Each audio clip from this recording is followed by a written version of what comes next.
So,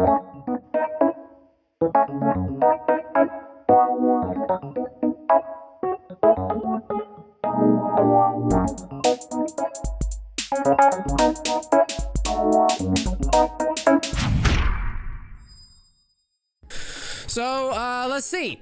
League of Legends patch 12.1 balance changes. Rengar changes. Rengar will now camouflage after 1 second of our activation was 2 seconds before. During camouflage, Rengar gains true sight of any nearby champions for 20 seconds. Rengar will leap attack when camouflaged. R gives 60% movement speed. So that new dragon, the new Chemtech dragon map, are those areas camouflage areas? Chat, remind me.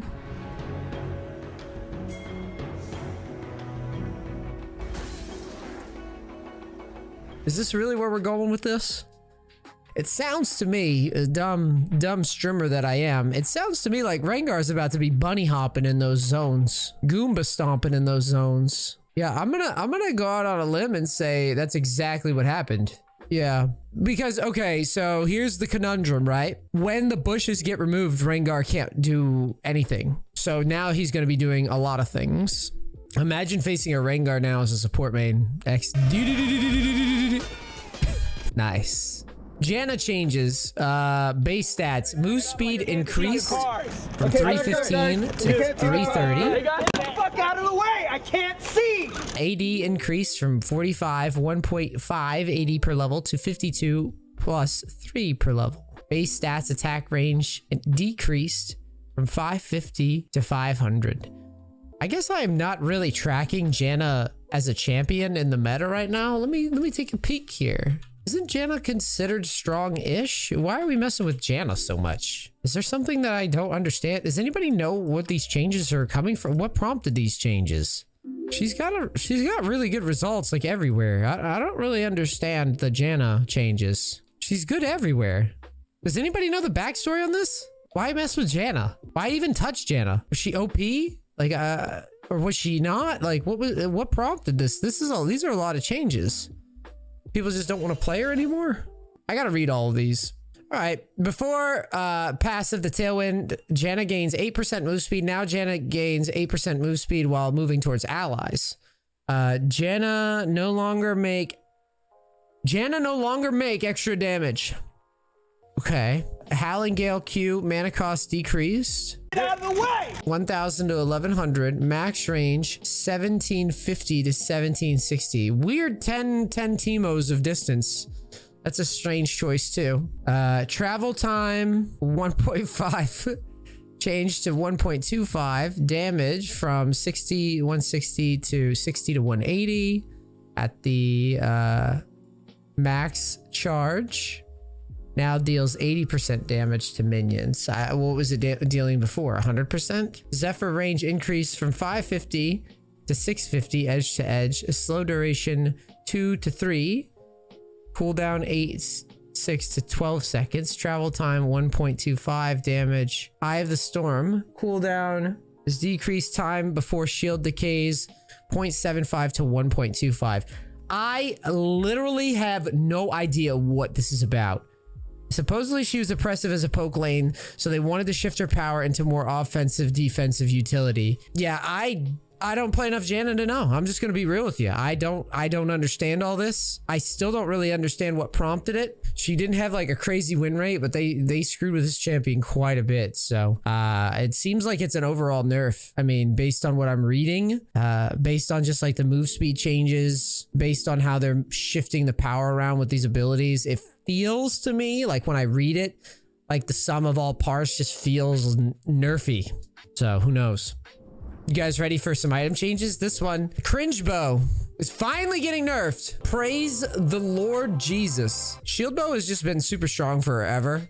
There's just so many champions that can build it. I recommend to clients, I recommend they build it on like everybody, especially in bot lane. It was a pretty tough sell to convince me that other items were as powerful.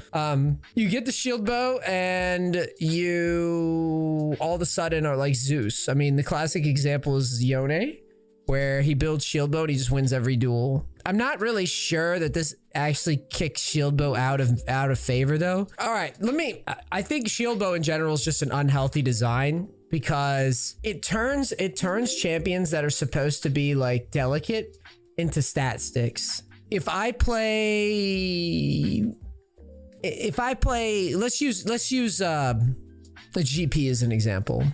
Back in the day, if you wanted to shield, you had to dip into a build that actually made it so that you were not going to deal a ton of damage. Same with Graves is another example, but yeah. So like, say I played GP back in the day and I needed to survive an Aurelia lane. I don't get to go shield bow and then still survive the lane and survive the dive and then still scale anyways and have a shield, right? I would basically have to sacrifice my champion and itemize in a defensive way and do something like Asterix. Now, we can debate whether or not you should be forced into doing this or not, but I'm just saying that there's so many offenders right now to where they buy a shield bow and they just walk up and they beat you. They just beat you. It's like you're playing rock, paper, scissors, and some guy comes up and says, actually, this game is rock, paper, scissors, anvil. And you're like, what the fuck is anvil? And he's like, well, that just means I throw the anvil on you and you lose. It's like, wait, I can't do anything? Nope, I picked anvil. What if I do? No, I picked anvil. And the other guy's like, okay, I play anvil and you play anvil? And it's like, yes, exactly. Eclipse, cooldown buff reverted. And then the cooldown is going to 8 on melee champs, which I mean, overall, I still think Eclipse is a pretty good item. Most of the champions that I can think of using Eclipse, how many of them are really ranged right now? Jace? Yeah, I don't know many abuse cases with Eclipse. Jace isn't even that strong. I don't get it. I don't get that one as much, but they must have some data that we don't have. Force of Nature, effect duration, 5 seconds to 7 seconds, damage reduction. Oh, buff to Force of Nature. Nice. Beefy champs reign supreme. Wits End, new build path, axe, mantle, pickaxe. 675 gold, so it's the same price.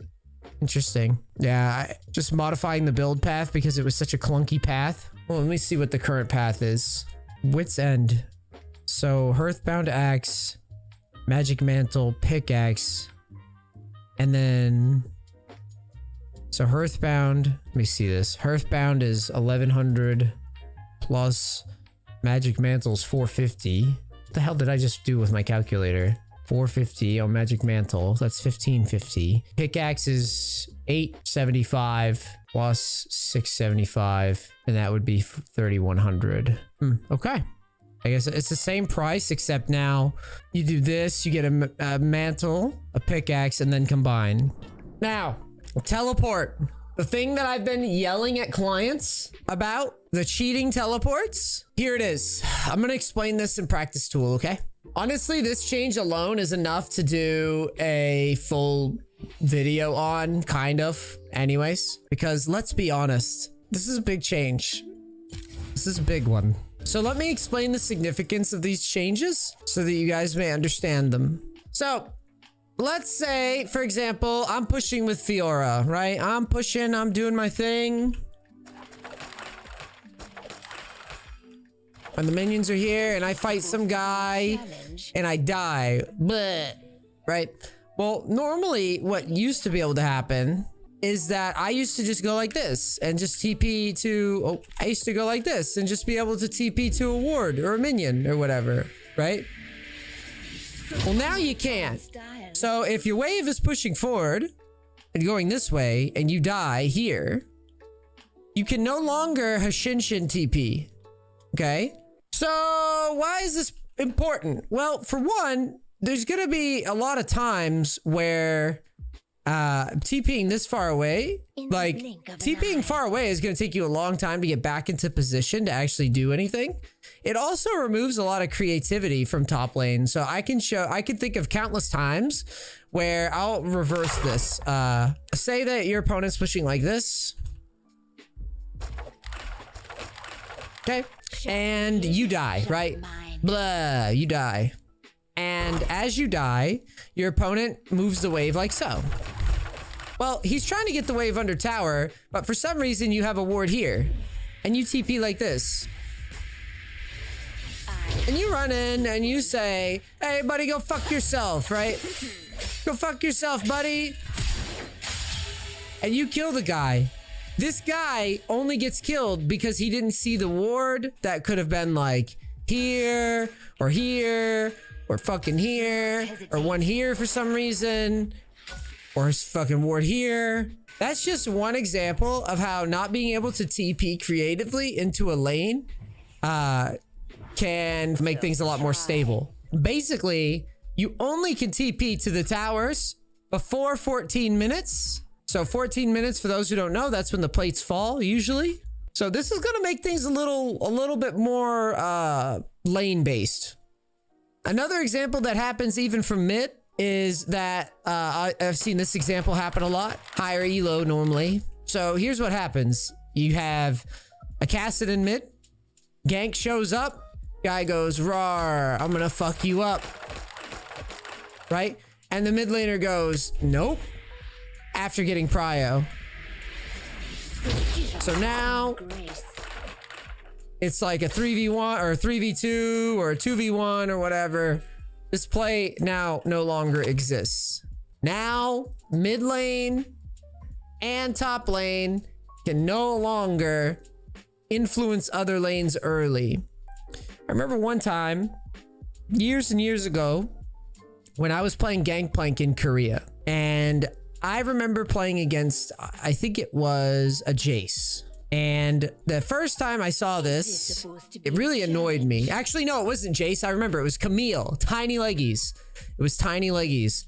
And I was playing GP and I was like, I'm so good at the game. And it was like level 3, level 4.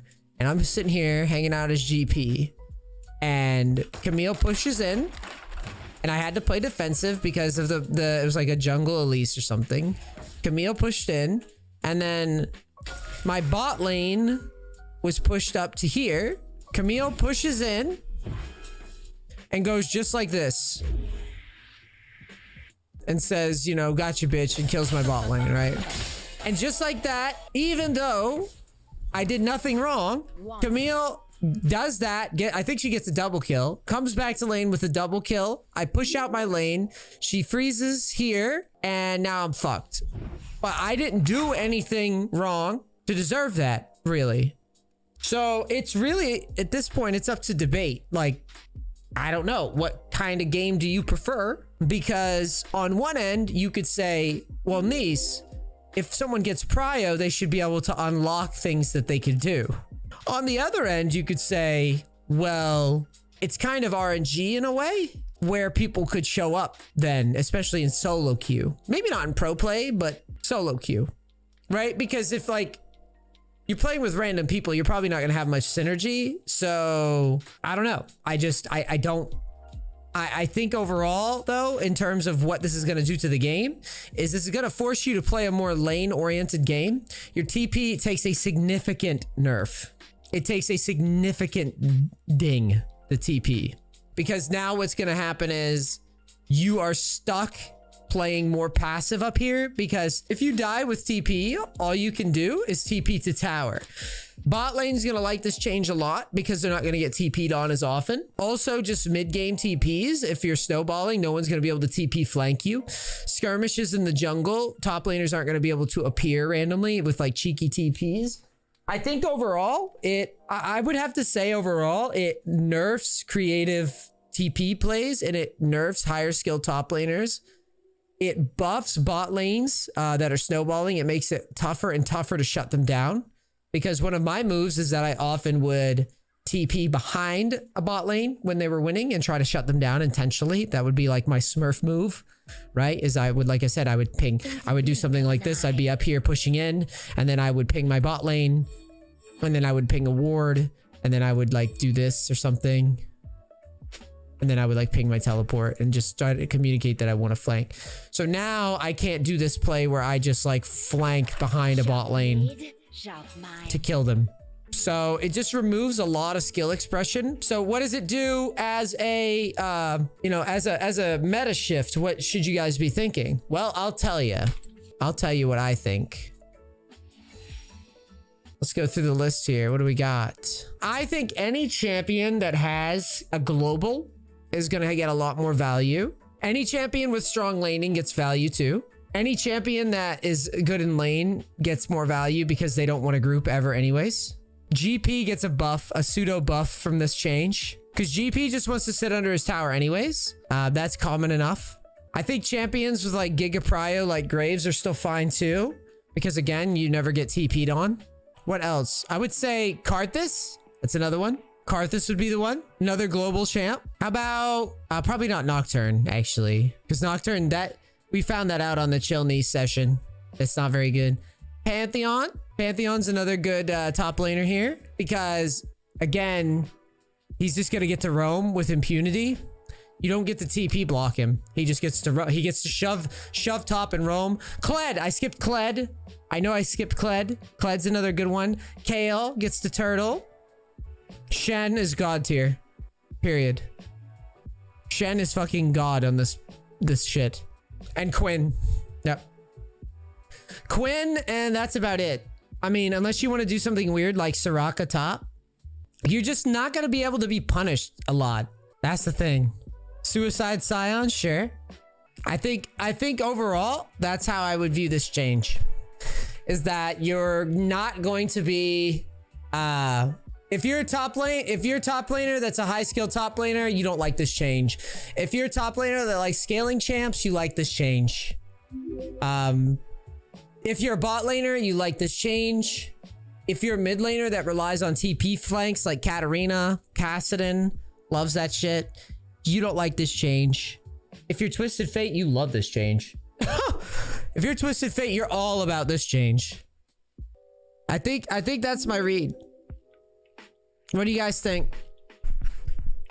What do you guys think? The only thing that you can do with teleport still is TP to block dives.